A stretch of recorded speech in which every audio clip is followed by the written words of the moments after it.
অন্তরের কথা যার যার আমি তার একটু পরীক্ষা দিতে চাই। সামনে যার ফাঁকা জায়গা আছে যদি পূরণ করে না বসেন, বুঝবো আপনি মুখে মুখে কোরআন ভালোবাসেন, অন্তর দিয়ে না। আল্লাহ কোরআনের মাহফিলে আসার, বসার, কিছু কথা বলার, শোনার তৌফিক দিচ্ছেন বা এখনো দিবেন, সেজন্য প্রাণ খুলে রবের শুকরিয়া আদায় করি। আলহামদুলিল্লাহ। আল্লাহ শুকরিয়া, যিনি আমাদেরকে বাংলাদেশে দ্বিতীয়বারের মতো স্বাধীনতার মাধ্যমে সুষ্ঠু পরিবেশে বাক স্বাধীনতা ফিরিয়ে দিয়ে আল্লাহ তাআলা কথা বলার সুযোগ দিয়েছেন। সেই মনিবীর দরবারে আরো একবার শুকরিয়া। আলহামদুলিল্লাহ। সবাই জবান খুলে বলি আলহামদুলিল্লাহ। আল্লাহ পাকের শুকরিয়া, যিনি আপনার আমার শরীর সুস্থ রেখেছেন। আলহামদুলিল্লাহ। স্টেজে কানাকানি, ঘুষ ঘুষ খুসখুস চলবে না। একবার উঠতে পারবেন না, যে উঠবে না নামবেন না। এই মাইকের এটা নোটিস স্টেজে হাঁটলি আমার ডিস্টার্ব হওয়ার আসলে।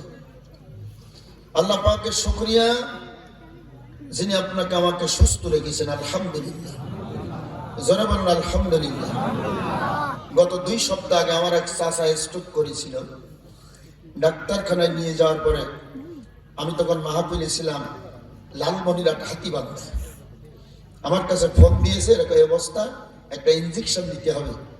প্রথম নাম্বারে যে ইনজেকশনটা দিতে হবে তার দাম হলো 53,000 টাকা। কত টাকা? 53,000 টাকা। যে আল্লাহ পাক রব্বুল আলামিন বিরাট বড় নিয়ামত এই ভিতরে দিয়ে রাখছে, একটা ইনজেকশনের দাম যদি 53,000 টাকা হয়, তাহলে ভিতরের যন্ত্র অংশগুলোর দাম কত? কোটি কোটি ডলার। জোরে কর ঠিক কিনা? আল্লাহর শুকরিয়া, যিনি আপনাকে আমাকে সুস্থ রেখেছেন। আলহামদুলিল্লাহ। নবীজির প্রতি দুরূদ প্রাণ খুলে বলি সাল্লাল্লাহু আলাইহি ওয়াসাল্লাম। মাগফিরাত কামনা করব। কোরআন প্রতিষ্ঠার সংগ্রামে অংশগ্রহণ করে জীবন বিলিয়ে দিয়ে গেছে যারা, আল্লাহ যেন তাদের শহীদি মরণ কবুল করেন। জোরে বলে আমিন। আর জোরে বলে আমিন। আর একটু মাগফিরাত কামনা করবো। এই মসজিদের চারিপাশে বহু মানুষ ঘুমিয়ে আছে, কি বলেন তাই না? একটা কোরআনের মাহফিল করতে গেলে এখানে অনেক খরচ আছে। যারা এই মাহফিলের জন্য টাকা পয়সা, অর্থ করি, সময়, কথা দিয়ে সহযোগিতা করেছেন, আল্লাহ তাদের যারা বিদায় নিয়ে মাটির নিচের বাসিন্দা হয়েছেন, তাদের জন্য দোয়া করি, আল্লাহ তাদের কবরগুলো বেহেশতের বাগান বানিয়ে দিবা। জোরে বলুন আমিন। আর জোরে বলুন আমিন। আমার ভাইরা, আল্লাহ রাব্বুল আলামিন কি বলছেন দেখেন, ছোট্ট আয়াতে কারিমা তেলাওয়াত করেছি। আল্লাহ রাব্বুল আলামিন বলছেন, وقال الله إني معكم لئن أقمتم الصلاة। আল্লাহু আকবার বলেন। এবার কি শিখলেন কি? আমি তো কিছু বুঝতেই পারছি না। বক্তার বক্তব্যের ভিতরে আয়াতে কারিমা তেলাওয়াত বলা শেষ হবে, জবানে আপনারা আল্লাহু আকবার বলবেন। কি পারা যাবে না? হুজুর, আমরা বাঙালি মানুষ, তো বাঙালি মানুষ, আমাদের লাভ হবে কেন তাই বলেন। লাভ আছে যেখানে, আমরা আছি সেখানে। কি বলেন? কিছু বুঝতে পারলাম না। লাভ আছে যেখানে, আমরা আছি সেখানে। লাভ নাই যেখানে, বলেন, আমরা নাই সেখানে। ভাইরা আমার, আল্লাহর কোরআনের তেলাওয়াত শুনে জবানে যারা আল্লাহু আকবার বলবেন, আমার আল্লাহর নবী ঘোষণা দিয়েছেন, 2টা উপকারে আপনি উপকৃত হবেন।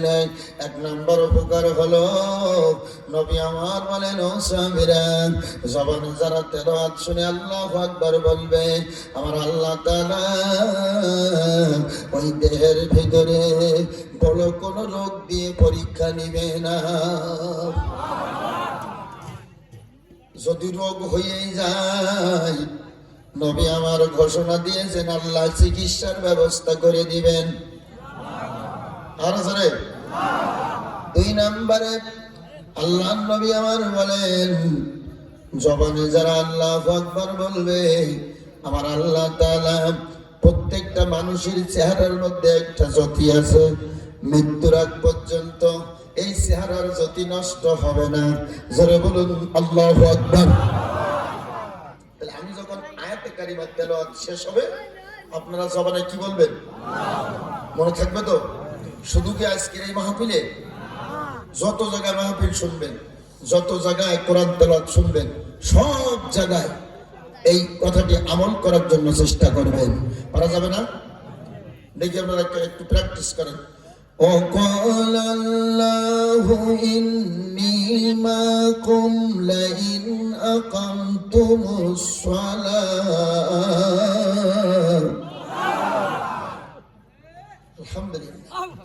আলহামদুলিল্লাহ বলেন। আমি খুব খুশি হয়েছি, আলহামদুলিল্লাহ। একটু আগে আপনারা কিছুই জানতেন না, এখন অনেক কিছু জেনেছেন। কি বলেন? আল্লাহ রাব্বুল আলামিন বলেছেন ওয়াকাল আল্লাহু ইন্নী মাআকুম। আল্লাহ বলেছেন, হে নবী আপনার উম্মতদেরকে বলে দেন, ইন্নী নিশ্চয় আমি, মা মানে সাথে, কুম মানে তোমাদের, নিশ্চয় আমি আল্লাহ তোমাদের সাথে আছি। এখানে সুবহানাল্লাহ, এখানে কি সুবহানাল্লাহ। আল্লাহ বলছেন, হে নবী আপনি আপনার উম্মতদেরকে বলে দেন, আমি আল্লাহ তোমাদের সাথে আছি, তোমাদের সাথে আছি। আল্লাহ যদি কারোর সাথে থাকে, কারোর চাওয়া পাওয়ার কিছু আছে? আল্লাহ যদি সাথে থাকে তার কোনো টেনশন আছে? আল্লাহ যদি সাথে থাকে তার আর কিছু আশা, ব্যথা, বেদনা, সুখ, দুঃখ কিছু লাগবে? কিছুই লাগবে না আমার ভাইরা।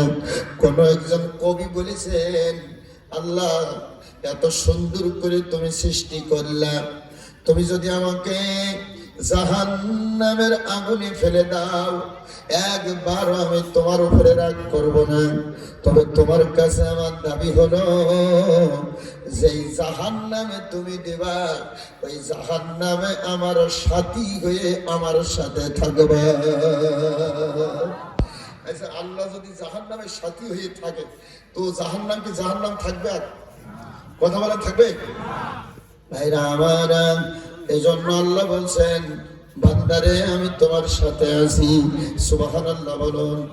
ভাইরা আমার, যে আল্লাহ এত সুন্দর করে আপনাকে আমাকে বানালেন, সে আল্লাহ এই দুনিয়ার নাচ নেয়ামত ভোগ করার জন্য দিলেন, যে আল্লাহ পাক বাতাস, আগুন, এই যে রাত দিন সব কিছু বান্দার জন্য দিলেন, ওই আল্লাহ বলছেন, আমি আমার বান্দার সাথে আছি, আমি আমার বান্দার সাথে আছি।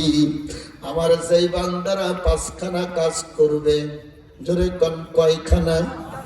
আরো জোরে, জোর হলো না, তালে তালে জোরে সে বলুন। এই 5টি কাজ বাড়িতে নিতে হবে, পারা যাবে? 5টি কাজ করবেন।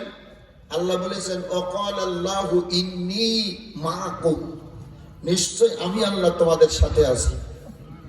এই 5টা কাজ যদি বাড়িতে নিতে পারেন, আল্লাহ রাব্বুল আলামিন আপনার আমার সাথী হবে। ও মায়েরা, ও বোনেরা, আপনারা ওই 5টি কাজ যদি নিতে পারেন, আমার আল্লাহ পাক রব্বুল আলামিন ঘোষণা দিয়েছেন, এই এলাকায় মাহফিলের আয়োজন করেছেন আমার ভাইরা, অনেক টাকা খরচ করেছেন। কি দিয়ে বাড়িতে যাবেন? কথা বলেন না কেন? হ্যাঁ, না খেসুড়ি দেবেন?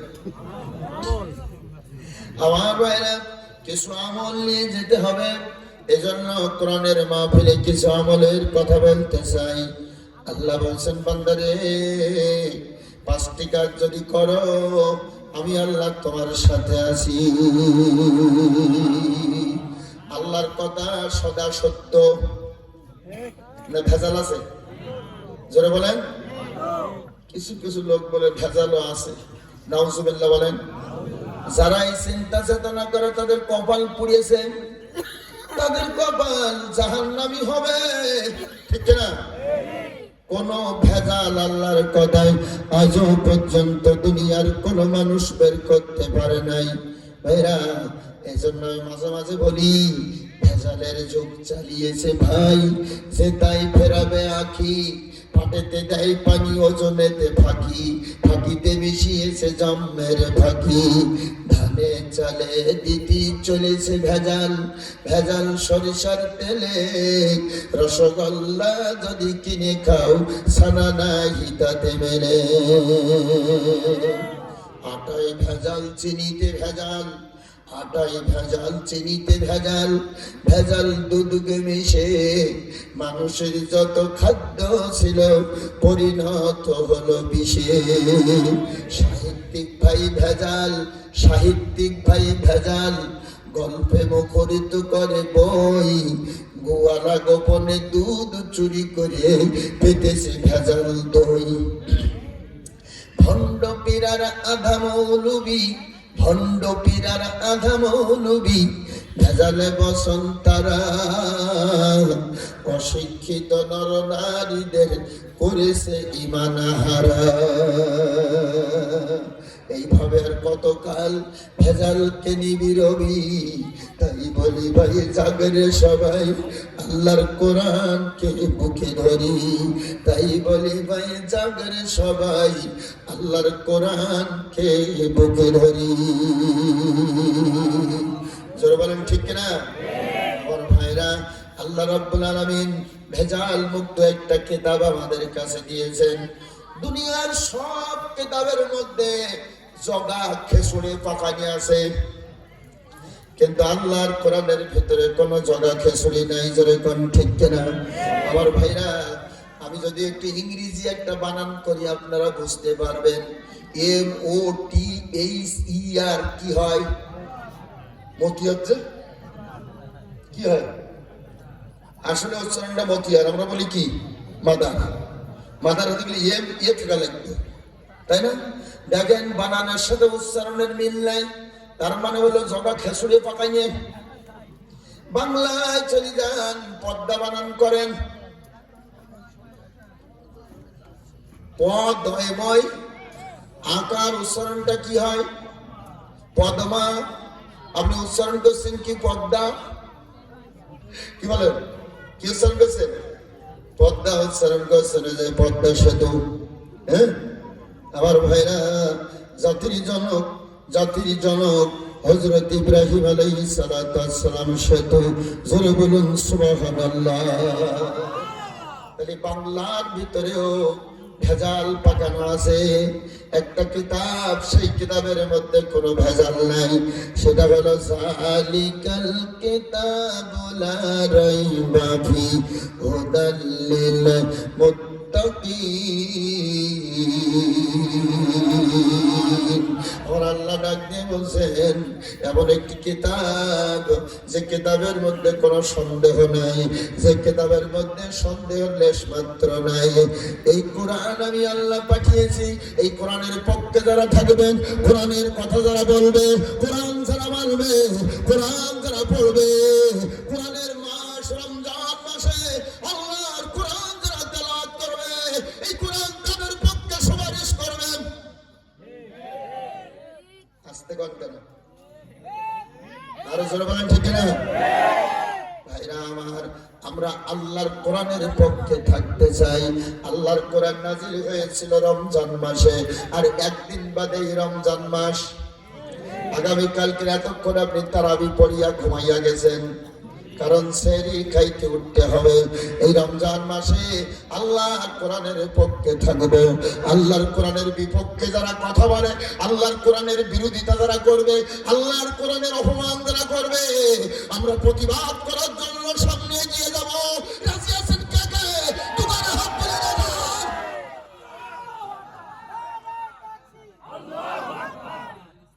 রাজি আছেন তো? কোরআন আছে যেখানে, কোরআন নেই যেখানে, একেবারে সাত কথা। কি বলেন ভাইরা আমার? সেই কোরআন থেকে আমি আপনাদের কাছে কথা বলতেছি। এখনো রাস্তাঘাটে যারা দাঁড়িয়ে আছেন, যদি আসতে পারেন, মন যদি চায় আসতে পারেন, আমি কাউকে ডাকি না।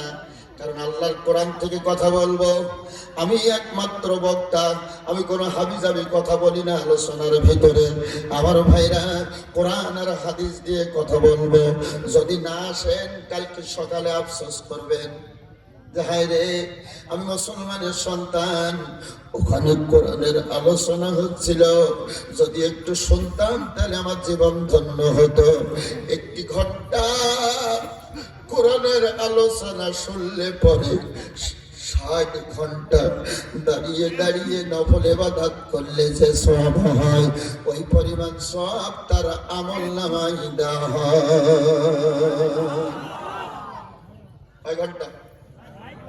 1 ঘন্টা যদি কোরআন শোনেন, 60 ঘন্টা দাঁড়িয়ে দাঁড়িয়ে নফল ইবাদত করলে যে সওয়াব হবে, ওই পরিমাণ সওয়াব দেওয়া হবে।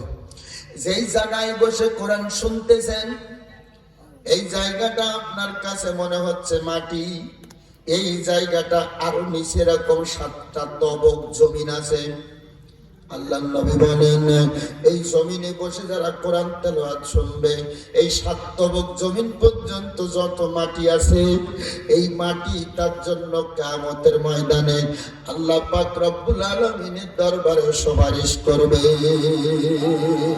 আল্লাহ, আমি মাটি সুপারিশ করতেছি তোমার বান্দাকে জাহান্নামের আগুনে দিতে পারবা না, তোমার বান্দা বান্দিকে জান্নাত দান করতে হবে। আমি এই পক্ষে তোমার দরবারে ওকালাতি করতেছি। জোরে চিৎকার দিয়ে বলো সুবহানাল্লাহ। আল্লাহর সাথে থাক চান 3-4 জন সবাই? তাহলে একটু হাত দেখান তো, কে কে চান না?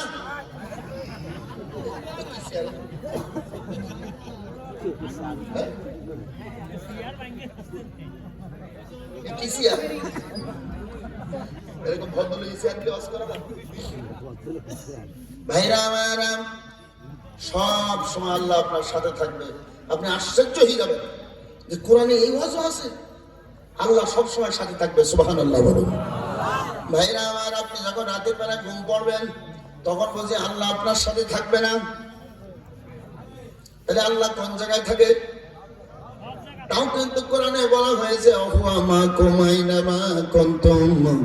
আমার বান্দা বান্দিরে, তুমি যেখানে থাকো আমি আল্লাহ সেখানে থাকি। আর জোরে বান্দারা, ও বান্দিরা, তোমরা যেখানে থাকো আমি আল্লাহ সেখানে থাকি। একটা পা যদি আমার দিকে বাড়িয়ে দাও, আমি আল্লাহ 10টা কদম বাড়িয়ে দেই। যুবক ভাইরা রে, বাজার ঘাট তো জীবনে কত করেছ, এজন্য আসো আল্লাহর দিকে একটা রহমতের পা বাড়াইয়া দেবা। আল্লাহ তোমার দিকে 10টা রহমতের পা বাড়াইয়া দেবে। আল্লাহ ডাক দিয়ে বলবে, আমার বান্দা আমার দিকে আগায় এসেছে, আমি আল্লাহ তার জীবনের তামাম গুনাহ খাতা মাফ করে দিয়ে দিলাম। তুবু ইলাল্লাহি তাওবাতান নাসুহা। আমার ভাইরা, আল্লাহ বলেন, বান্দারে আয় আমার দিকে ফিরিয়ে আয়, তওবা করবি রে, জীবনের তামাম গুনাহ খাতা তোরে মাফ করিয়া দেব। কিন্তু যদি কোনো বান্দা কোনো মানুষকে খুন করে, হত্যা করে, কোন বান্দার হক যদি নষ্ট করে, আল্লাহ বলে ওই বান্দা যতক্ষণ পর্যন্ত মাফ না করবে ততক্ষণ পর্যন্ত আমি আল্লাহ মাফ করি না। বিনা অপরাধে একজন মানুষকে খুন করেছেন, ওই বান্দা যদি মাফ না করে আল্লাহ মাফ করবে? আমার ভাইরা, বিগত 14টা বছর খুনির রাজনীতি হয়েছিল। কথা বলেন, আসতে বলেন কেন? কথা বলেন ভাইরা। যেটা হয়েছে সেটা সত্য কথা। মানুষেরা কি কষ্টের ভিতরে না ছিল, মানুষের বাক শক্তি কেড়ে নেওয়া হয়েছিল। আমার ভাইরা, তারা যদি ওই বান্দারা যদি ক্ষমা না করে, ওই বান্দিরা যদি ক্ষমা না করে, আমার আল্লাহ তাদের ক্ষমা করবে না। 1000 বার যদি তওবা করেন আর বান্দার হক যদি নষ্ট করেন, আমার তওবা আল্লাহ তাআলা কবুল করবে না। আপনি একজন কাছ থেকে 1000 টাকা মাইরি খাইছেন, এখন আল্লাহ মাফ করবে? কতবার আল্লাহ মাফ করবে? খাইছেন তো বান্দার কাছ থেকে, তো যতক্ষণ তারে না আপনি দেবেন ততক্ষণ পর্যন্ত আল্লাহ মাফ করবেন না। ভাইরা, বান্দার হক যখন নষ্ট হয়ে যাবে, কিয়ামতের ময়দানে আল্লাহ বলবে, বান্দা অমুক তোমার হক নষ্ট করেছিল। কইবে আল্লাহ, হ্যাঁ অমুক আমার হক নষ্ট করেছিল। আল্লাহ ওই ব্যক্তিকে হাজির করবে। আল্লাহ বলবে, মাল সামানা কি নিয়েছিল দিয়ে দাও। বান্দা বলবে, আল্লাহ কিয়ামতের ময়দানে এন্টি পকেট কিছুই তো নাই। আমার আল্লাহ বলবে, কিছুই যদি তোমার কাছে না থাকে, দুই একজন কিন্তু উঠতে পারে, দুই একজন উঠতে পারে। ভাইরা আমার, কারণ হলো বান্দার হকের কথা যখন বলেছি, কিছু কিছু মানুষের ঘাড়ের পরে পড়বে, কত কয় না, এসব করে দেখবেন আমার ভাইরা, হুজুর যা বলেছে সত্য কথা মিল হচ্ছে কিনা। বন্ধুরা আমার, আল্লাহ বলবে, তোমার এন্টি পকেট কিছু নেই, এখন কি দিবা? কয় আল্লাহ কিছুই তো নাই। কয় তোমার নেকি আছে, নেকিগুলো দিয়ে দাও। নেকিগুলো দিয়ে দিবে। আল্লাহ জিজ্ঞেস করবে, তোমার মাল সামানা পাইছো কিনা? কয় আল্লাহ এখন একটু বাকি আছে। আল্লাহ বলে, দাও আরো কিছু নাও। কয় আল্লাহ কিছু তো নাই, এখন দেবো কোত্থেকে? আল্লাহ বলে, বান্দা তোমার গুনাহগুলো ওরে দিয়ে দাও। তাহলে এখন ওর নেকিগুলো সব এনারে দিয়ে দিল, আর এনার গুনাহগুলো সব ওনারে দিয়ে দিল। এখন সব গুনায় ভরপুর, সব গুনায় ভরপুর। আমার আল্লাহ বলে, যাও, তোমার হক নষ্ট করেছিল তুমি এক জান্নাতে যাও, আর যে নষ্ট করেছিল তোমার জন্য জাহান্নামের দরজা খোলা। যুবক ভাইরা রে, কত ফাঁকি ফুকি দিয়ে খাইছো, কত মানুষের পকেট বাজে খাইছো, কত সন্ত্রাসী করেছো, কত এলাকার মানুষ ভয় দেখিয়ে টাকা খেয়েছে, ঠিক না? পুলিশের ভয় দেখিয়ে মানুষ এক জায়গা থেকে আরেক জায়গায় যে পালিয়েছে।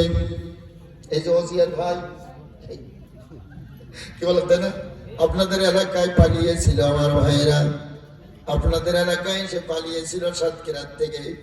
সেই সুবাদে আজকের আল্লাহ তাআলা এখানে আমাকে কথা বলার মতো সুন্দর পরিবেশ দিয়েছেন, ঠিক না ভাইরা আমার? কত মানুষের কত কষ্ট গেছে, কত মানুষের ইজ্জত নষ্ট করেছে। আল্লাহ বলবে, আজকের আর কিছু লুকোচুরি করা যাবে না, সব আজকে দিয়ে দিতে হবে, নইলে কদম বাড়াতে দেওয়া হবে না। কিয়ামতের ময়দানে চালাকি করলে পারা যাবে? কিয়ামতের ময়দানে যৌথ বাহিনীর বন্দুক দেখালে পারা যাবে? একজনের 5টা বন্দুক ছিল, 4টি ছিল। তাই বাবা বলছে, খোকা আমি মারা যাওয়ার পরে তোরা 4 ভাই 4টা বন্দুক নিবি, আর একটা বন্দুক কবরে পাশে আমার লাশের পাশে দিয়ে দিবি, কারণ এইটা নিয়ে তোদের দুনিয়ায় ভাগ বাট্টায় অসুবিধা হবে। একজন ছেলে বলছে, আব্বা কবরে বন্দুক কি করবেন? দামি জিনিস মাটি হয়ে যাবে। বাবা বলছে, 2 জন ফেরেশতা আসবে, গুলি করে মারবো। জোরে, আরো জোরে বলেন। ওই রকম ক্ষমতা কারণ আছে আল্লাহর ফেরেশতার গুলি করতে পারে? ভাইরা আমার, কয়েকদিন পরে বাবা মারা গেছে। মারা যাওয়ার পরে ছেলেরা বলছে, বাবা যা ওসিয়াত করেছে তাই মানতে হবে। দেখ বন্দুক একটা কবরের ভিতরে, কবরের ভিতরে বন্দুক দিয়েছে। 3 দিন পরে কবর খুঁজে বন্দুকটা নেওয়ার জন্য ছেলেরা কবর খুঁজেছে, খুঁজে দেখে বন্দুকের নল পিছনের রাস্তা দিয়ে 1 হাত ঢুকানো রয়েছে। কিছু বোঝেন নাই ভাইরা আমার? আল্লাহর সঙ্গে কিয়ামতের ময়দানে কবরে হাসরে তকব্বারি মাতব্বারি চলবে, চলবে না রে। কত মানুষ এই দুনিয়ার থেকে বিদায় হয়ে গেল, নাম করা মানুষ, নাম করা রাজনীতিবিদ। কত মানুষ এই দুনিয়ার থেকে অহংকারী হয়ে বিদায় হয়ে গেল, কবরের কথা কিন্তু একবারও চিন্তা করে নাই।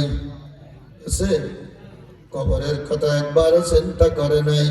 ডানি মাটি বামে মাটি নিচে মাটি রইয়াছে, উপরের দিকে চেয়ে দেখবা কারা যেন বাঁশের ছাউনি দিয়াছে। যাইতেছো একা, যাইবা একা, সঙ্গে কেহ যাইবে না। এই কবরে রাখা হবে, কাপন ছাড়া কিছুই পাবা না। আমার মায়েরা, মায়েরা রে, ওই কবরে যাওয়ার নিয়েতে 5খানা কাজ আজকে আপনাদেরকে আমি দেব। আল্লাহ রাব্বুল আলামিন যদি সাথী হয়ে যায়, মরণে ভয় নাই, কবরে ভয় নাই, হাসরে মিজানে ভয় নাই, জাহান্নামেও ভয় নাই। বিনা হিসাবে ওই বান্দা আল্লাহর জান্নাতি হয়ে যাবে। জোরে চিৎকার দিয়ে বলেন সুবহানাল্লাহ। অসুবিধা হচ্ছে? কাজ কয়টা? জোরে বলেন। আমার ভাইরা, 1 নম্বরে আল্লাহ বলছেন, দেখেন আমি বলি নাই, লাইন আকামতুমুস সালাহ। আরো জোরে আল্লাহু আকবার। যে মানুষগুলো আছে এখানে আলোচনা শুনতেছেন, আমার খুব পছন্দ হয়েছে। কারোর অন্য কোনো দিক খেয়াল নাই, সুবহানাল্লাহ বলুন। আমি চশমা দিয়ে হালকা দেখতে পাচ্ছিলাম না, খুলে ফেলেছি, আপনাদের মুখ দেখবো তাই। ভাইরা আমার, আমি দেখছি আপনারা চাতক পাখির ন্যায় আমার দিকে তাকিয়ে আছেন। তাকান, জীবনের গুনাহ মাফ হবে, আর আপনি আজকে বিরাট বড় পুরস্কার নিয়ে বাড়িতে যেতে পারবেন। আমার আল্লাহ ডাক দিয়ে বলছেন লাইন। লাইন আরবি শব্দ, লাইন মানে বাংলা হলো যদি। লাইন মানে যদি। যদি আমার বান্দা বান্দি আকামতুমুস সালাহ, আকামতুম মানে তোমরা প্রতিষ্ঠা করো। যদি আমার বান্দা প্রতিষ্ঠা করে সলাত, সলাত, সলাত। সলাত মানে ক্ষীরই টমেটো আর কাঁচামরিচ নাকি? জোরে বলেন কি? আরো জোরে। বিশ্বাস করেন, যে কজন পড়েন আমরা জীবন ভরের মধ্যে একবারও বলবে না। জোরে বলেন সলাত মানে কি? ওই দেখেন রোগী কিন্তু পড়ে না। রুগী কিভাবে রোগ ধরা পড়ে তাই দেখেন। ভাইরা আমার, আল্লাহ বলছেন বান্দারে যদি নামাজ পড়ো আমি আল্লাহ তোমাদের সাথে থাকবো। যদি নামাজ পড়ো আমি আল্লাহ তোমাদের সাথে থাকবো। আমাদের দেশে পাকা মুসল্লি হলো রমজানের। কি বলেন? রমজান মাস আসলে পরে মসজিদে জায়গা ধরে না। রমজান মাসও শেষ, মুসল্লিও শেষ। কি বলেন, তাই না? আশা করি আপনাদের এলাকায় এবার আমার এই আলোচনা শুনিয়া রমজানে যারা নামাজ ধরবেন, আর বাকি 11টা মাস নামাজ আর ছাড়বেন না। আমার আল্লাহ বলছেন বান্দা যদি নামাজ পড়ো আমি আল্লাহ তোমার সাথী হয়ে যাব। আল্লাহ রাব্বুল আলামিন বলেন, নবী আমার বলেন, মান তারাকা সালাতান মুতাআম্মিদান ফাকাদ কাফার, বাইনাল আবদি বাইনাল কুফরি তারকুস সালাত। যদি কেউ ইচ্ছা করে ফরজ নামাজ ত্যাগ করে তাহলেও কাফের। ওকে যারা বলেন আচ্ছা, এখানে কাফের থাকলে হাত ওঠান তো আছে কেউ? হুজুর নামাজ নাও পড়তে পারি কিন্তু কাফের হতে চাই না, কি তাই না ভাইরা আমার? এরপরে নবী আমার বলছেন বাইনাল আবদি বাইনাল কুফরি তারকুস সালাত। একজন মুসলমান আর একজন অমুসলিমের মধ্যে পার্থক্য হলো নামাজ। মুসলমান নামাজ পড়ে, অমুসলিম নামাজ পড়ে না। আমি নামাজ সম্পর্কে আমরা একটা আলোচনা আনতেছি, ইনশাআল্লাহ তারা আমি জিজ্ঞেস করবো আপনারা জীবনে কোনোদিন শোনেন না, সে আবার কি? ভাইরা অপেক্ষা করেন, আমাকে তো সেখানে যেতে হবে। মোটরসাইকেল স্টার্ট দিয়ে একবারে তো সাইডে মারা যায় না, যাই আস্তে আস্তে দিতে হবে, নইলে সিলিন্ডার পিস্টন থাকবে না। ভাইরা আমার, একজন মুসলিম আর একজন মুসলমানের মধ্যে পার্থক্য হলো নামাজ। অধিক টাকা এটার নাম কি? দাড়িতে কিন্তু মুসলমান চেনা যায় না, যায় দাড়িতে মুসলমান চেনা যায় না। যাদের দাড়ি নাই তারা বলছে হুজুর খুব ভালো। কি বলে যে হুজুর আপনি খুব ভালো, দাড়িতে মুসলমান চেনা যায় না, একথা তো কেউ বলে নাই। ভাইরা আমার, দাড়িতে যদি মুসলমান চেনা যাইতো, ভারতের শিখ সম্প্রদায় রয়েছে, ওই শিখ সম্প্রদায় ওরা 1 নাম্বার মুসলমান হইতো। লাল ধুতি লাল জামা, লাল দাড়ি লাল পাগড়ি, এসব কত যাওয়ার দরকার নেই। আমাদের দেশে একজন বিশ্ব কবি ছিলেন, কবি গুরু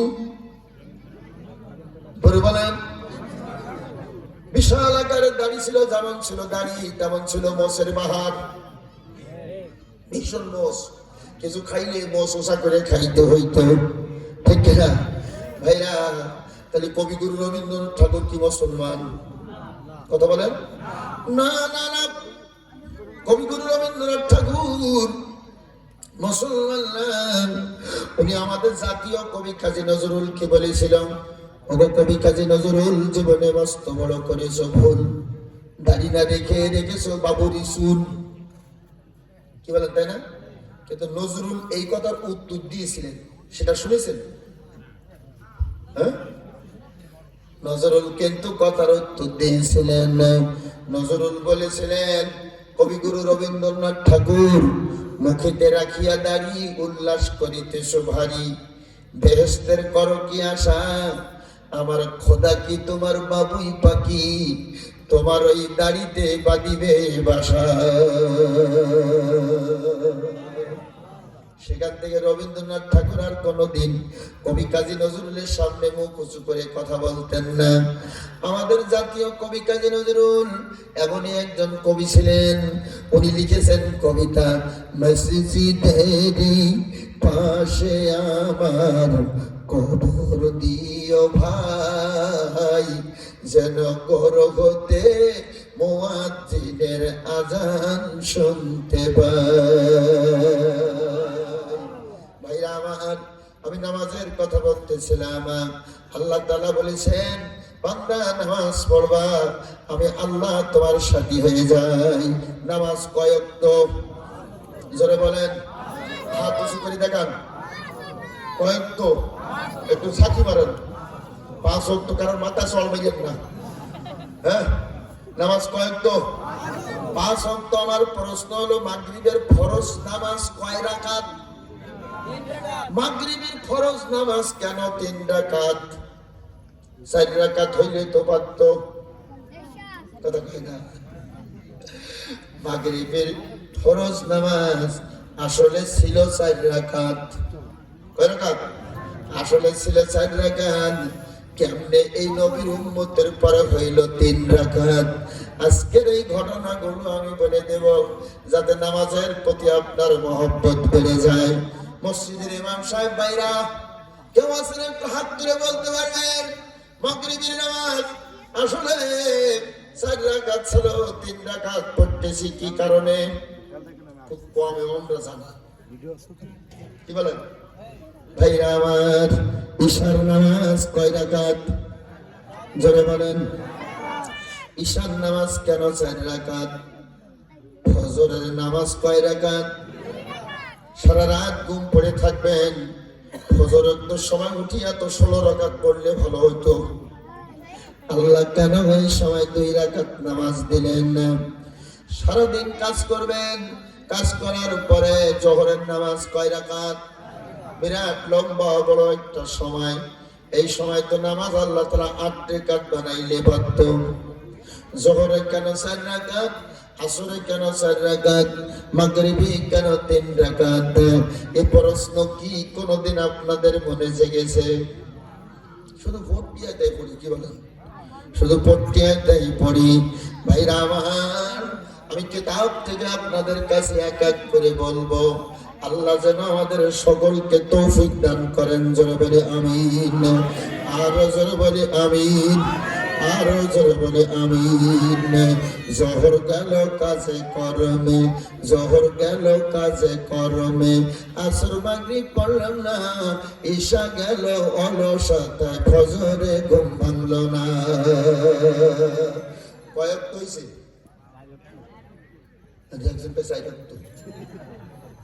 কয়েক কইছে, ভালো করে শোনেন। জোহর গেল কাজে কর্মে, আসর মাগরিব পড়লাম না, ঈশা গেল অলসতায়, ফজরে ঘুম ভাঙল না। এটা মানে কি? কেলা কেলা মানে সফর না, তিন ছাড়া আর কিছু না। এই নামাজের সংখ্যা আমাদের দেশে বেশি, জোরে কোন ঠিক কিনা? কেমন করে ঘুমাও তুমি ফজর করে কাজা, জোহরে তো হতে পারে তোমার নামাজে জানাজা। ও এই জায়গাটার নাম কি? ও ঘরগাতিবাসী শোনো গো মন দিয়া, আমি মনিরুল ইসলাম বেলালি বলে যাই, কেমন করে ঘুমাও তুমি ফজর করে কাজা, জোহর তো হতে পারে তোমার নামাজে জানাজা। বাংলাদেশে যারা দাপট দেখিয়ে রাজনীতিবিদ হয়ে রাজনীতির পরিচয় দিয়ে এই জমিনে অহংকার করে চলেছিল, তারা বুঝি মরবে না? তারা মরবে আমার ভাইরা। তাইলে এই জমিনে অহংকার করে এই জমিনে আমি একটা দল করতে পারি, এটা আমার ব্যক্তিগত ব্যাপার, জন্য কোন ঠিক কিনা? কিন্তু কারণ বাবার এজেন্ডা বাস্তবায়ন করতে হবে, এটা নিয়ে সারা দেশে অরাজকতা তৈরি করতে হবে, এটা কোনো মানুষের পক্ষে কাজ হতে পারে না, জোরে বলেন ঠিক কিনা? আর সেই কারণে আজকে কোরআনের মাহফিল দেওয়া হয়েছে। এই মাহফিল থেকে আমার বান্দারা শিক্ষা নিয়ে গোটা দুনিয়ায় তাদের জীবন চরিত্র গড়বে, আখিরাতেও পরকালেও দুনিয়াও শান্তি পাবে, জোরে বলুন সুবহানাল্লাহ। দুনিয়ায় শান্তি পাওয়ার জন্য আল্লাহ রাব্বুল আলামিন বলেছেন, এক নম্বর হলো নামাজ। এক নম্বর কি? এক নম্বর হলো নামাজ। আসলে আমি এক এক করে বলতেছি। মাগরিবের নামাজ কেন 3 রাকাত হলো? অবাক হয়ে যাবেন, আশ্চর্য হয়ে যাবেন আমার ভাইরা। এই আলোচনা শুনেছেন? বলছিলাম আপনারা, আমি জিজ্ঞেস করবো যে আপনারা শুনেছেন কিনা। ভাইরা আমার, মাগরিবের নামাজ কেন 3 রাকাত? এই পৃথিবীতে একজন হার্ডওয়্যার ইঞ্জিনিয়ার নবী ছিলেন। ওই নবীর নামটা বলতে পারবেন?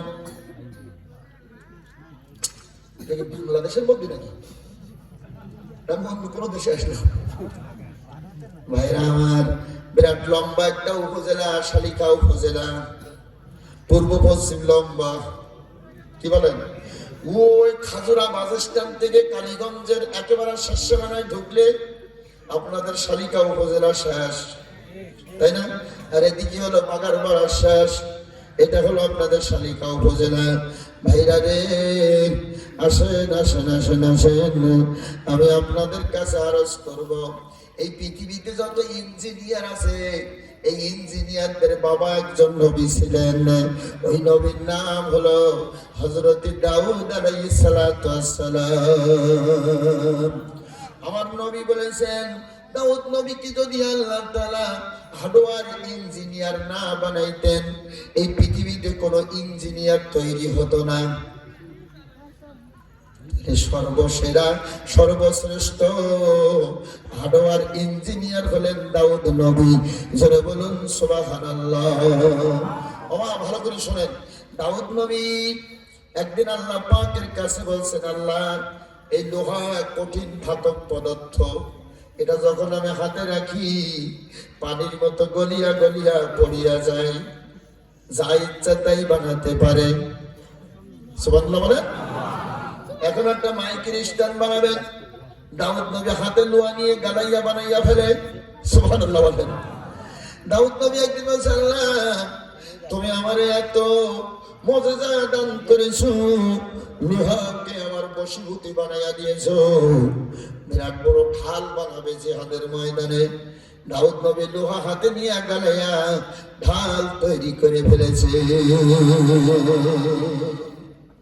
দাউদ নবী, আল্লাহ, আমি এই কারণে তোমার শুকরিয়া আদায় করব। সুবহানাল্লাহ বলুন। আল্লাহ পাক আমার শুকরিয়া তুমি কবুল করিয়ে নেবে। এই পৃথিবীতে শুকরিয়া আদায় করার জন্য আমার আল্লাহর কাছে সবচাইতে প্রিয় হলো 2টা সিজদা করা। সুবহানাল্লাহ বলুন। কিছু যদি মান্নত করতে হয়, নামাজ মান্নত করবেন। নামাজ হলো সর্বসেরা মান্যত, কুরআনুল কারীম তেলাওয়াত হলো সর্বসেরা মান্যত। কিন্তু মা বোনেরা এত বলার পরও শোনে না। একজনের মায়ের মুরগির অসুখ হয়েছে, হয় না? মুরগির অসুখ হয়েছে, মা রাত্রি বেলায় দাঁড়িয়ে বলছে, আল্লাহ যদি আমার মুরগির অসুখটা ভালো করে দাও, একটা খাসি ছাগল তোমার রাস্তায় কুরবানি করব। হয়েছে মুরগির অসুখ, মান্যত করে কি? ছাগল। ভাইরা আমার শোনে, মুরগির অসুখ হয়েছে, মান্যত করবেন 2 রাকাত নামাজ। মনে থাকবে? আপনার বিপদ হয়েছে, আল্লাহর কাছে 2 রাকাত নামাজ মান্যত করবেন যে আল্লাহ আমার বিপদ থেকে তুমি বাঁচিয়ে দিবা, আমি 2 রাকাত নামাজ আদায় করব। ভাইরা, দাউদ নবী মান্যত করে ফেললেন, আল্লাহ এই লোহাকে আমার বশীভূত করে দেওয়ার কারণে আমি তোমাকে 2টা সিজদা দেব। দাউদ নবী বললেন, আল্লাহ তাতে যদি খুশি না হও তাহলে 4টা সিজদা দেব। নবীদের 4টা সিজদা বলা মানে হলো 4 রাকাত নামাজ। আল্লাহ এই শুকরিয়া আমি আদায় করব, দিনিও না রাতিও না। আর ধরে দিনের বেলায় না রাতের বেলায় না। আমার ফেরেশতা জিবরিল আমিন এসে বলছে, ওগো দাউদ নবী, তাহলে আপনি কোন সময় আদায় করবেন? কই যে সময় সূর্য ডুবে যাবে, ডুবে যাওয়ার সাথে সাথে আমি 4 রাকাত নামাজ আদায় করব। জোরে বলুন সুবহানাল্লাহ। দাউদ নবী সূর্য ডোবার সাথে সাথে দাউদ নবী আমার 4 রাকাত নামাজের নিয়ত করে দাঁড়িয়ে গেছেন। সুবহানাল্লাহ বলুন। দাউদ নবী এত মধুর কণ্ঠ ছিল, দাউদ নবী যখন জাবুর কিতাব তেলাওয়াত করতেন, ওই নদীর পাড়ে বসে বসে মাছেরা লাফ দিয়ে দিয়ে উপরে উঠত দাউদ নবীর তেলাওয়াত শোনার জন্য। আমার আল্লাহ তাআলা কিয়ামতের ময়দানে দাউদ নবীকে বলবে, দাউদ রে তেলাওয়াত করো আজকের ময়দানে, তোমার সব তেলাওয়াত আজকে সবাই শুনবে। দাউদ নবী তেলাওয়াত করবে, আমার আল্লাহ বলবে, দাউদ রে স্টপ হয়ে যাও, বন্ধ করে দাও তেলাওয়াত। দাউদ নবী বলবে, আল্লাহ কেন, কি কারণে তেলাওয়াত বন্ধ করব? আমার আল্লাহ বলবে, দাউদ রে আজকের ময়দানে তোমার তেলাওয়াত শুনবো না, আমার বন্ধু হাবিব নবী আজকে তেলাওয়াত করবে। আখিরি নবী নবী মুহাম্মদুর রাসূলুল্লাহ সাল্লাল্লাহু আলাইহি সাল্লাম তেলাওয়াত করবে। আমার নবী ডাক দিয়ে আল্লাহ ডাক দিয়ে বলবেন, আমার বন্ধু কই? বন্ধু তুমি তেলাওয়াত করো আজকের ময়দানে। আমার নবী তেলাওয়াতের জন্য দাঁড়িয়ে যাবেন। আমার নবী কোন জায়গা থেকে তেলাওয়াত করবেন, কি তেলাওয়াত করবেন বলতে পারেন? কি অবস্থায়? এদিকে ওয়াজ নিষেধ হয় না নাকি? আল্লাহ কি আশ্চর্য! আর নবী আমার তেলাওয়াত করবেন। এই কোরআনুল কারীমে একটা সূরা আছে, এই সূরাটাকে কোরআনের কলিজা বলা হয়। সুবহানাল্লাহ বলুন। তার নাম হলো সূরাতুল ইয়াসিন।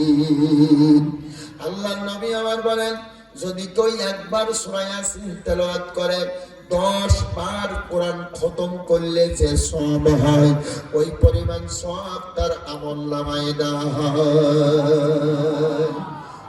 ভাইরা রে, একটা দাবি করব মারা বোনেরা, রমজান মাসে প্রতিদিন এক রোজায় যে কোনো সময় একবার সূরা ইয়াসিন তেলাওয়াত করবেন। পারা যাবে? তাহলে দৈনিক 10 কদম কোরআনুল কারীম তেলাওয়াতের সওয়াব পাওয়া যাবে। যারা কোরআন পড়তে পারেন, সূরা ইয়াসিন তেলাওয়াত করতে সময় লাগে মাত্র 10 মিনিট। কয় মিনিট?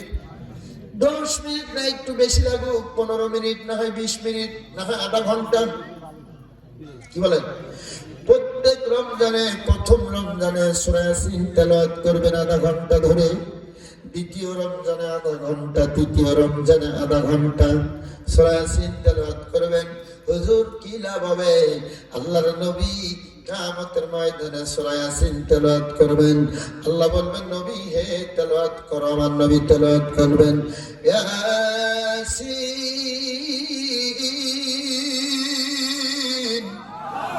ওয়াল কুরআনিল হাকীম ইন্নাকা লামিনাল মুরসালিন। নবী তেলাওয়াত করবেন, তেলাওয়াত করতে করতে 8টি আয়াত তেলাওয়াত হয়ে যাবে। কয়টা আয়াত? 8টি আয়াত তেলাওয়াত হয়ে যাবে।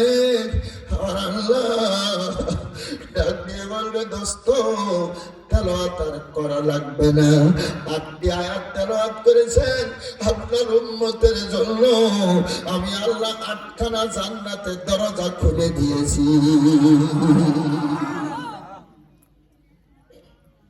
কয়টা জান্নাতের দরজা খোলা? লাগবে ভাইরা আমার, 8খানা জান্নাতের দরজা খোলা হয়ে যাবে। আমার নবী তেলাওয়াত করবেন।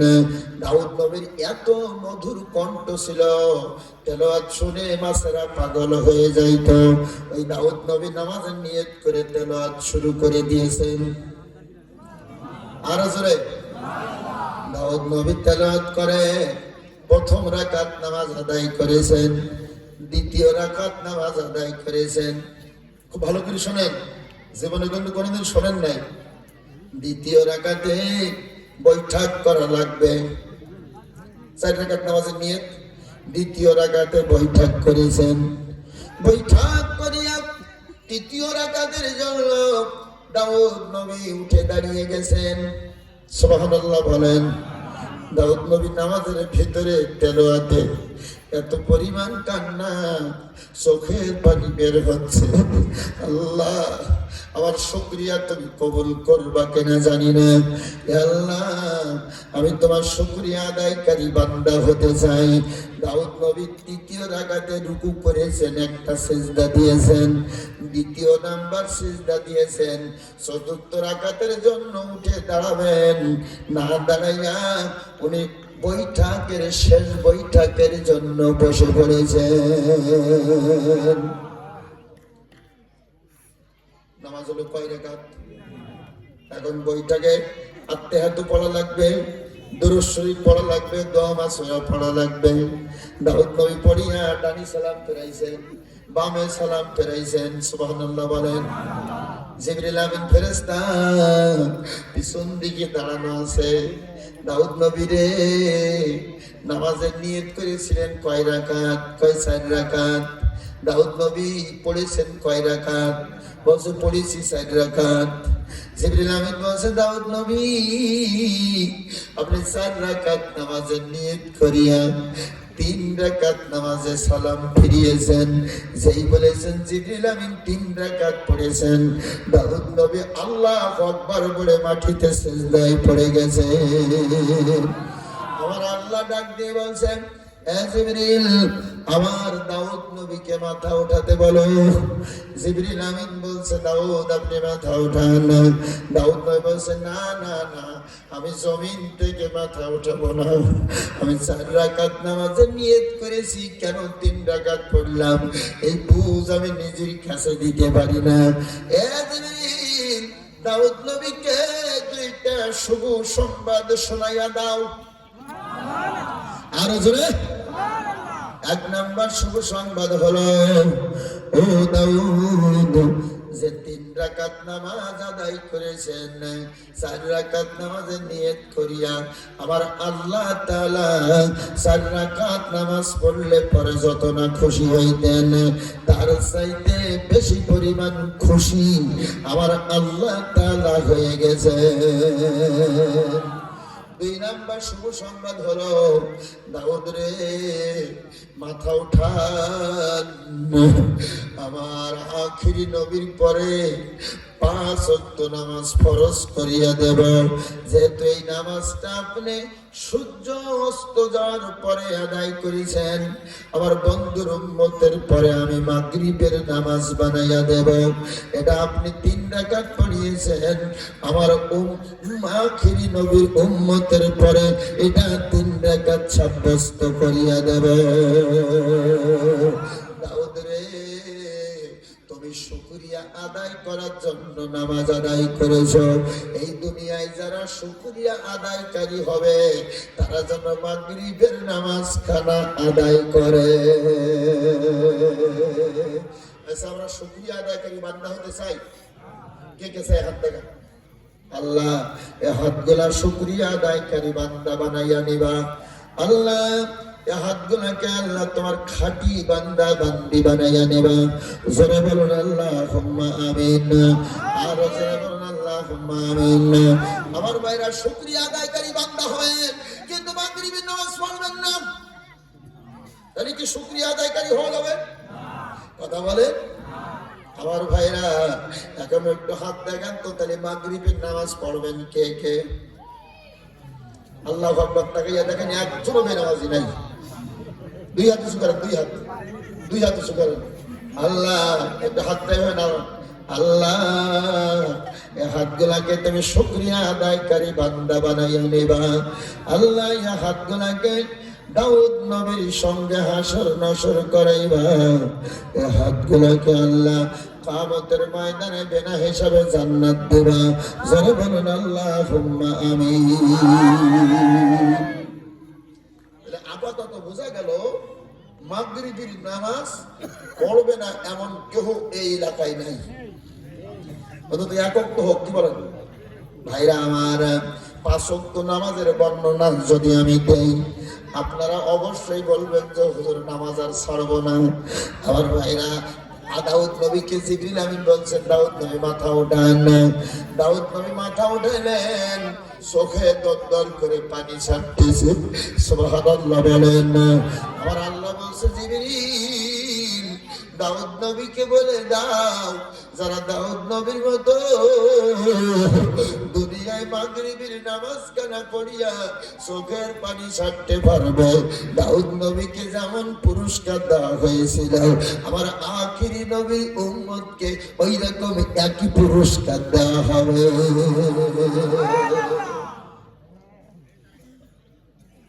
এরপরে কোন নামাজ? জোরে বলেন, আরো জোরে। আমার ভাইরা, ঈশার নামাজ, ঈশার নামাজ কারা আদায় করেছিলেন যিনি, আমি এই নামাজটা একটু পরে বলবো। তার কারণ ঈশার নামাজটা এমন একজন নবী আদায় করেছেন যে নবীর বর্ণনায় আমার আলোচনা শেষ হবে না। এরপরে হলো ফজরের কয় রাকাত নামাজ? জোরে বলেন, আরো জোরে। ফজরে কেন 2 রাকাত নামাজ হলো? আল্লাহ তাআলা আদম নবীকে দুনিয়ায় বানাইয়া, কাদার আদম বানাইয়া আল্লাহ বললেন, আদম জান্নাতের মধ্যে থাকো, যা ইচ্ছা তাই খাইবা, যা ইচ্ছা তাই করবা, যেখানে মন চাই সেখানে যাইবা, লিবাইয়া শাহ। যেরকম সুবহানাল্লাহ। কিন্তু আদমরে লা তাকরাবা হাযিহি শাজারাতা ফাতাকুনা মিনাজ জালিমিন।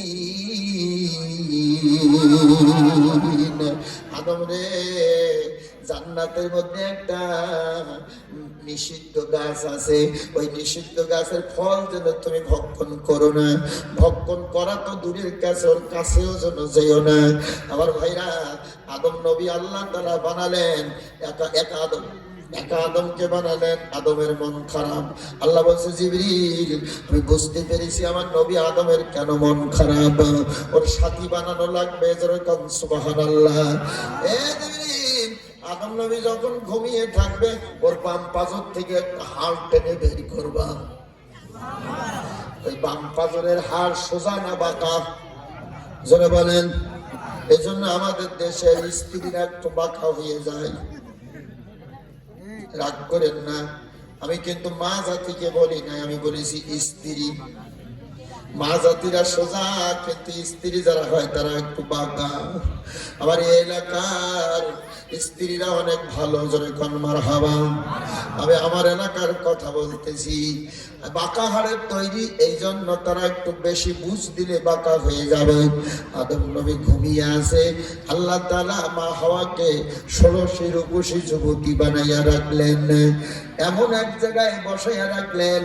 আদম নবী ঘুম থেকে উঠিয়া চোখ মুছতে মুছতে যেখানে তাকাবে ঠিক সেই জায়গায় মা হাওয়াকে বসায় রাখলেন। আদম নবী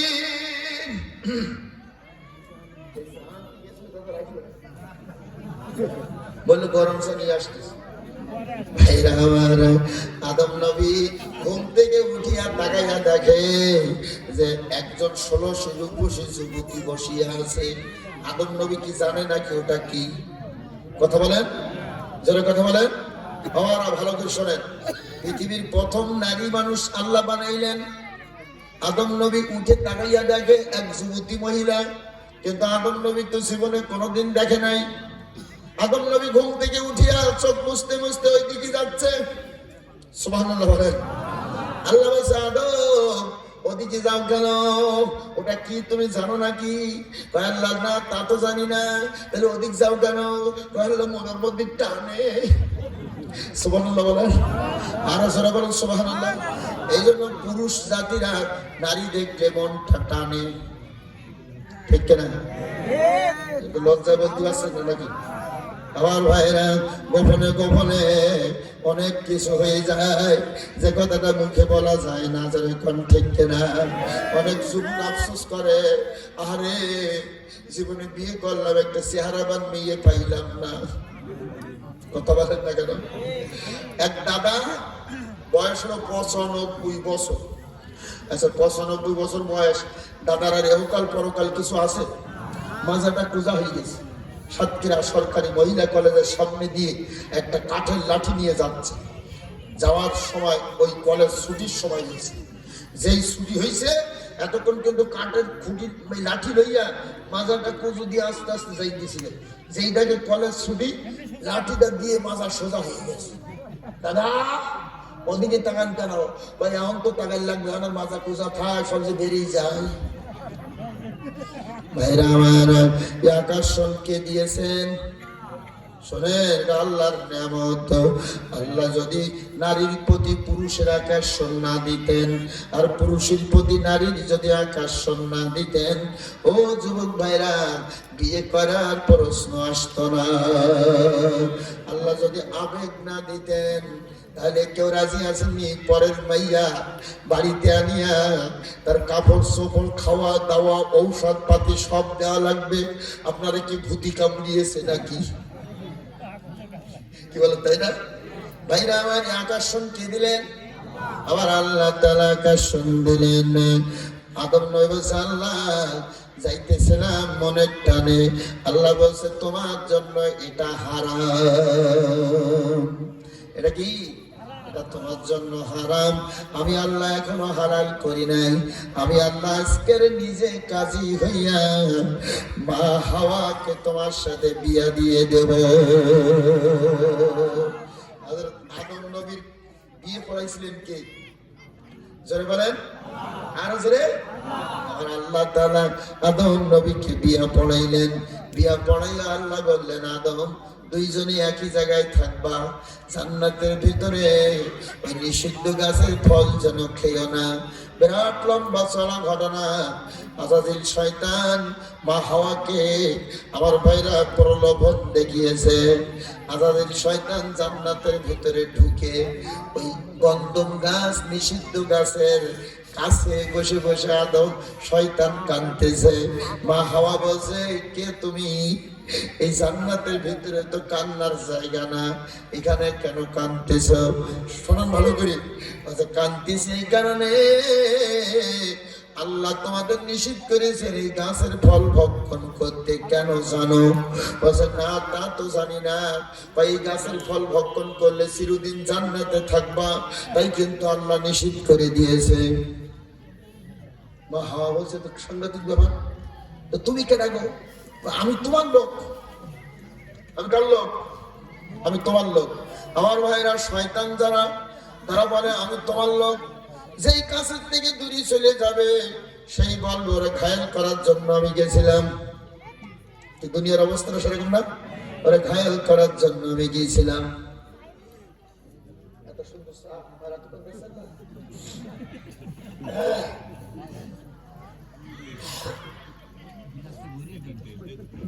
অতিরিক্ত কষ্ট হয়ে গেছে আজকে, রাস্তাটা ঘুর হয়ে গেছে তো।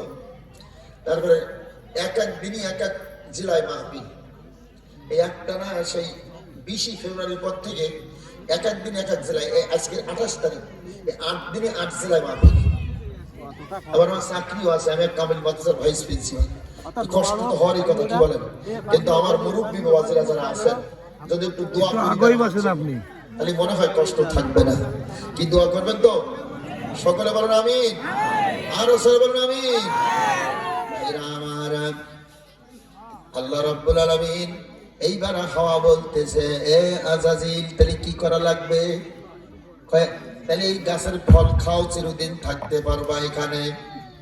এখন মহিলাদের মন তো একটু নরম, ঠিক না? কথা বলেন।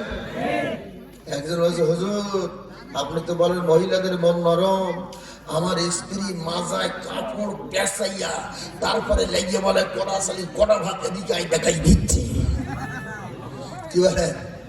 ভাইরা আমার, রাগ করো না, আজকের মারা রাস্তায় বেরিয়েছে যেরকম, ঠিক না? আমি আগে যখন ছোটবেলায় ছিলাম তখন আমি দেখেছি কোন মা সাইকেলে উঠতো না লজ্জায়, আর এখন যুবতী নারীরা সব প্রায় মোটর সাইকেলে উঠছে। তবে আশ্চর্যের ব্যাপার, শুধু উঠছে না, ঢাকাতে যুবতীরা মোটর সাইকেল ভাড়া চালাচ্ছে। আর বেশিরভাগ যুবতী নারীরা হোক সে স্বামী বা ভঞ্জন, মোটর সাইকেলের পিছনে 2 বারে পা দিয়ে বসছে। বলেন তো, একজন নারী যুবতী যদি মোটর সাইকেল চালায়, যে যুবকটা এখনো বিয়ে করে নাই, ও কি ঠিক থাকতে পারবে? ওটা কর না গে?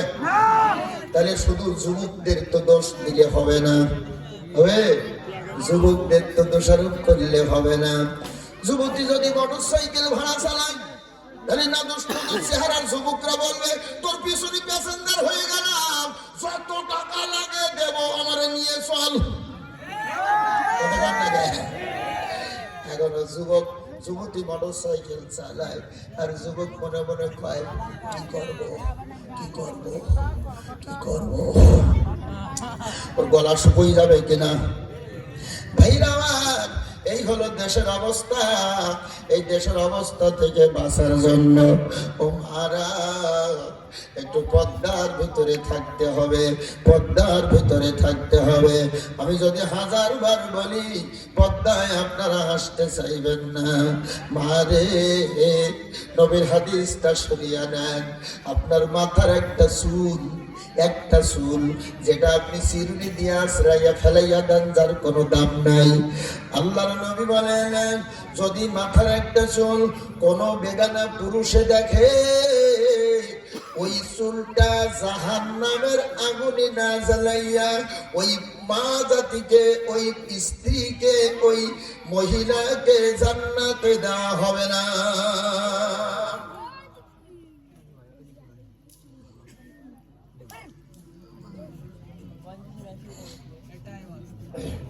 কথা কি বোঝা যায়?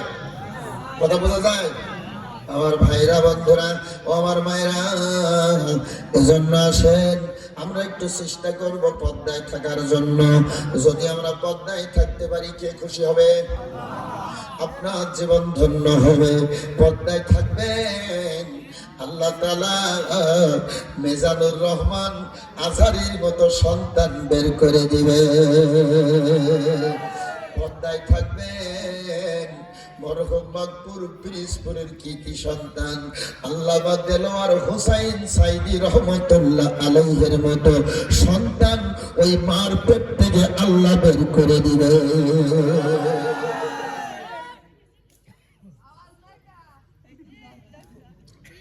আস্তে আস্তে বলুক, অসুবিধা নেই। শোনেন, শুধু মাদের দোষারোপ করলে হবে না। আমি মাঝে মাঝে বলি, আমার যদি ওয়াজ করা লাগে পদ্মার, এদেশে আগে সোজা করা লাগবে মদ্দার। কথা বল না, রাগ হলো নাকি? আমার ভাই লোকে রাগ হচ্ছে নাকি? মদ্দাগুলো সোজা করলে পদ্মা কায়েম হয়ে যাবে। এই বাংলাদেশে আগে মহিলাদের রাস্তা নামাইছিল কে বলতে পারেন? তাও পারেন না? আশ্চর্য। মাঠে নামাইছিল কে? রাস্তায় নামাইছিল কে? কাজে নামাইছিল কে? স্বৈরাচার ইরশাদ। স্বৈরাচার ইরশাদ গাইবান্ধা জেলা বালাসী ঘাট। এখানে নারীদের মাথায় আমার ভাইরা ওই যে মাটি আর বালু ছোড়া দিয়ে প্রথম মহিলা রাস্তায় নামাইছিল। এই জন্যই বাংলাদেশে যত নারী বেপর্দায় ঘোরাঘুরি করে মাঠে নামবে ওদের যত গুনাহ হবে, স্বৈরাচার ইরশাদের আমল নামায় একটা গুনাহ যোগ হবে। ঠিক কিনা? কথা বলেন না কেন? কি চরিত্র ছিল তার, সেজে গেছে, তার নাম তো উচ্চারণ করে না। কি বলেন, তাই না? এমন জীবন তুমি করিবে গঠন, মরিলে হাসিবে তুমি, কাঁদিবে ভুবন। আর আমরা এখন এমন জীবন করিতেছি গঠন, মরিলে কাঁদিতেছি আমি, হাসিতেছে ভুবন। ওই বাজারে, আপনাদের এখানে একটা বাজারের নাম বলেন তো? পুলুম বাজার। পুলুম মানে কি পুলুক লেগেছে নাকি? না না, পুলুম পুলুম পুলুম বাজার। একজন মারা গেছে, মারা যাওয়ার পরে পুলুম বাজারে মিষ্টি বিতরণ করে খাচ্ছে আর বলছে, শালাই এলাকাতে গেছে না মানুষ বাইসে গেছে, উইকেট কেবল একটা পড়েছে। কত বলেন না কেন? ও ভাইরা, এমন চরিত্র গঠন করা যাবে না। আপনার আমার চরিত্র হবে আল্লাহর কোরআনের চরিত্র, আপনার আমার চরিত্র হবে আল্লাহর রসুলের সুন্নাহর চরিত্র। নবী আছে যেখানে আমরা থাকবো সেখানে, কোরআন আছে যেখানে আমরা থাকবো সেখানে। আচ্ছা ভাই, যদি বাংলাদেশে এই কোরআনের বিপক্ষে কেউ কথা বলে তাহলে আপনি কি তার ছাড় দেবেন? নবীর বিরুদ্ধে যদি কেউ কথা বলে তাহলে আপনি প্রতিরোধ করবেন না? বাংলার বিভিন্ন প্রান্তরে আল্লাহর কোরআনের বিপক্ষে কথা বলা হচ্ছে, বাংলার বিভিন্ন প্রান্তরে আল্লাহর নবীর বিরুদ্ধে কথা বলা হচ্ছে। ও শালিকা মাগুরার উপজেলার ও আল্লাহর দাবানল ছেলেরা, আর যদি কেউ আল্লাহর কোরআনের বিপক্ষে কথা বলে, আর যদি কেউ নবীর সুন্নাহর বিপক্ষে কথা বলে, আর বসে থাকলে হবে না, রাজপথে নেমে প্রতিরোধ গড়ে তুলতে হবে। রাজি আছেন যারা, দুখানা হাত তুলে দেখাবেন তারা। তুমি দেন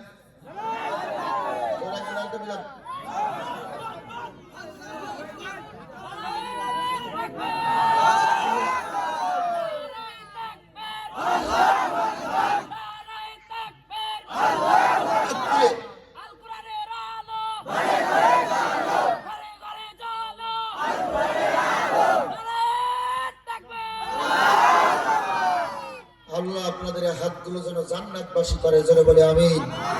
আর জোরে বলে আমিন। ভাইরা আমার, বন্ধুরা আমার, আদম আর হাওয়া, আমি যে কথা বলতেছিলাম, জান্নাতের মধ্যে ওই নিষিদ্ধ গাছের ফল খাইলেন।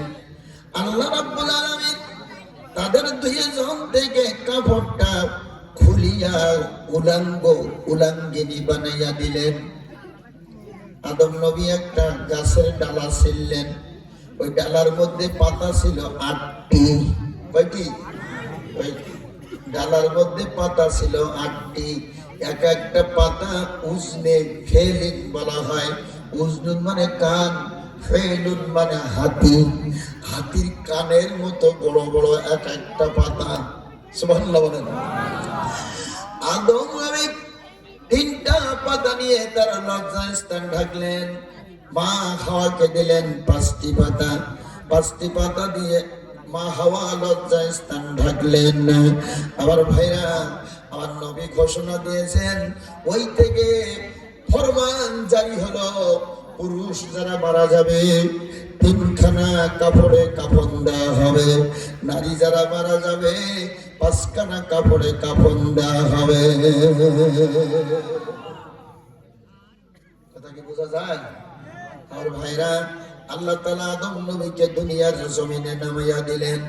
স্বামী আর স্ত্রীকে দুইজনকে 2 জায়গায় দিলেন।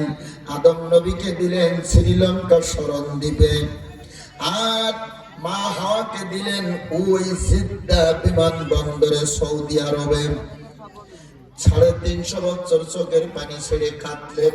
কত বছর? 360 বছর। আদম নবী ওই শ্রীলঙ্কা শরণ দ্বীপে চোখের পানি ছেড়ে কাঁদতে কাঁদতে পাহাড়ের উপর দিয়ে পানি স্রোত বয়ে গেছে। ওই পানিতে ওই পাহাড়ে কোনো গাছপালা তরুলতা ছিল না। আদমের চোখের পানিতে ওই পাহাড়ে গাছপালা তরুলতা জন্ম নিয়েছিল। ও ভাইরা,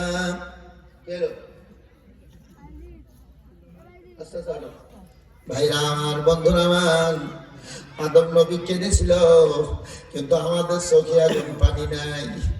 আছে? কি আশ্চর্য ব্যাপার! এখান থেকে 15-20 বছর আগে আমার ওয়াজের বয়স এই 27 বছর। 15-20 বছর আগে যখন ওয়াজ করতাম, মানুষেরা চোখের পানি ছেড়ে কাঁদত ওয়াজ শুনে। সেই মানুষ, সেই ওয়াজ, সেই সব আছে। মানুষেরা আর চোখের পানি ছেড়ে কাঁদবে না।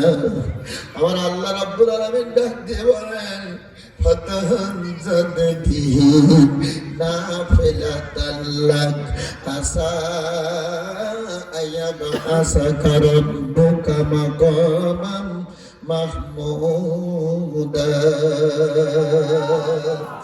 আমার আল্লাহ ডাক দিয়ে বলেন, এ বান্দা, তাহাজ্জুদের নামাজ পড়বা, তাহাজ্জুদের নামাজে চোখের পানি ছাড়িয়া দেবা।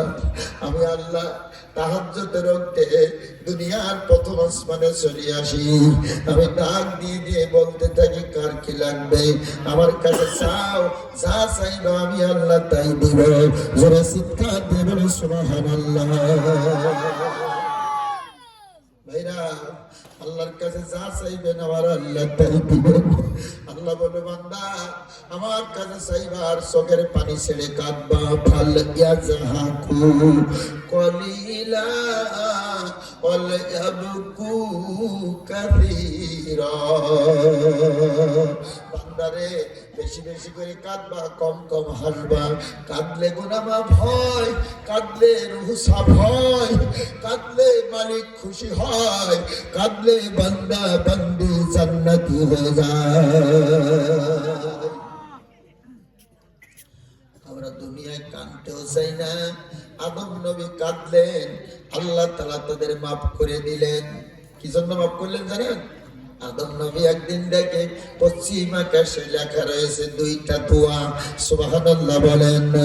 একটা হলো আমার আল্লাহ তাআলা কোরআনে ওয়াজ করেছেন, রব্বানা যালামনা আনফুসানা ওয়া ইল্লাম তাগফির লানা ওয়া তারহামনা লানাকুনান্না মিনাল খাসিরিন। আদম নবী মতান্তরে মুফাসসিরিন ইকরামগণ লিখেছেন, আদম নবী তাকায় দেখে লেখা আছে লা ইলাহা ইল্লাল্লাহু মুহাম্মাদুর রাসূলুল্লাহ। আমার আল্লাহ ডাক দিয়ে বলছে, আদম রে, এই কলেমার মধ্যে 4 অক্ষরে একটা নাম আছে। এই নাম যদি তুমি তেলাওয়াত না করতে, আমি আল্লাহ তাআলা তোমার গুনাহ মাফ করতাম না। আমার ওই আখিরি নবীর নামখানা তুমি তেলাওয়াত করেছো, ওই খাতিরে আমি আল্লাহ তোমার জীবনের গুনাহ খাতা মাফ করে দিয়েছি। একটু তাহাজ্জুদের নামাজে চোখের পানি ছেড়ে কাঁদা যাবে? ভাইরা, বিরাট বড় একটা সুযোগ আসতেছে।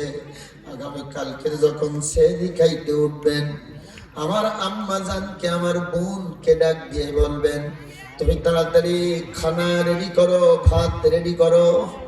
আমি একটু ওযু করিয়া 4টা রাকাত তাহাজ্জুদের নামাজ পড়ি।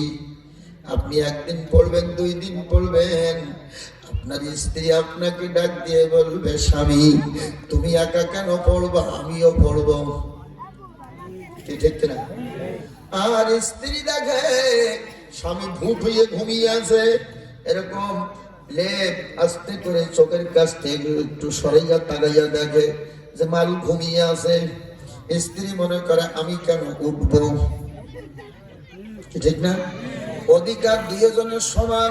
তুই যদি রোজা না থাকিস আমিও থাকবো না, কি বলেন?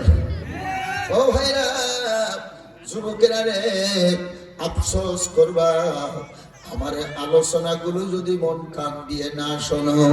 ভাইরা, স্ত্রী অনেক স্ত্রী আছে রোজা রাখে, কিন্তু স্বামী রোজা রাখে না। অনেক স্বামী আছে রোজা রাখে, স্ত্রী রোজা রাখে না। এরকম স্ত্রী মানে দিক নেই, আছে না আমাদের এলাকায়? ওই যে ভ্যানাটি ব্যাগ আছে না, ভ্যানাটি ব্যাগ, কি কয় এটা? ভ্যানাটি ব্যাগ। ওই ভ্যানাটি ব্যাগ ঘাড়ে ঝুলিয়ে হাতে টাচ ফোনটানে নিয়ে ঠোঁটে খানিক দিয়েছে, কি কয় এটা?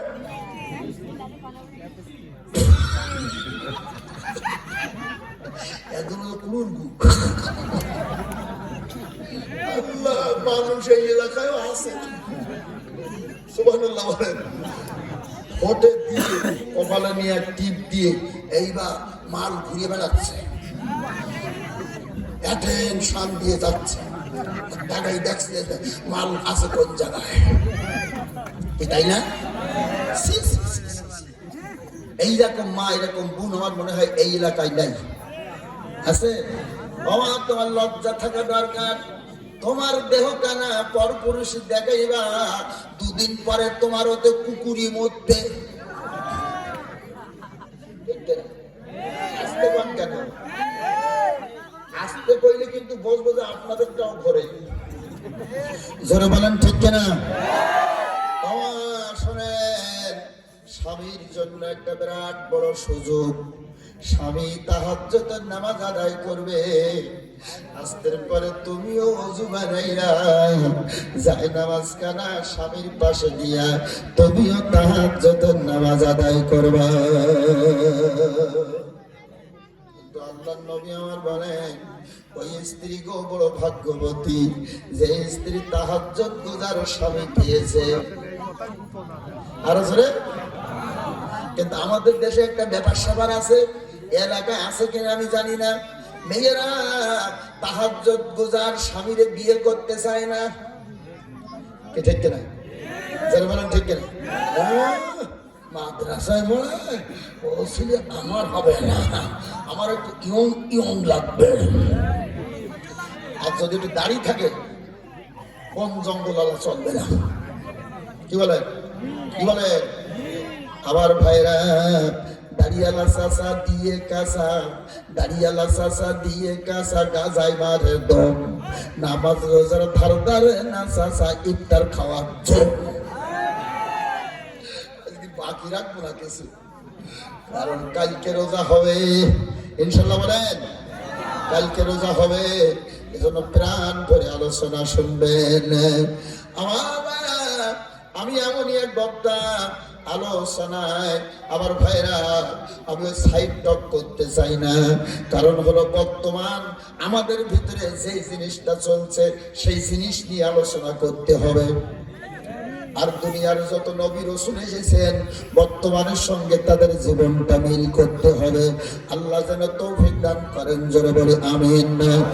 ও ভাইরা, রোজাদার ভাইরা রে, আমার রোজাদার ভাইরা, ও রোজাদার বোনেরা,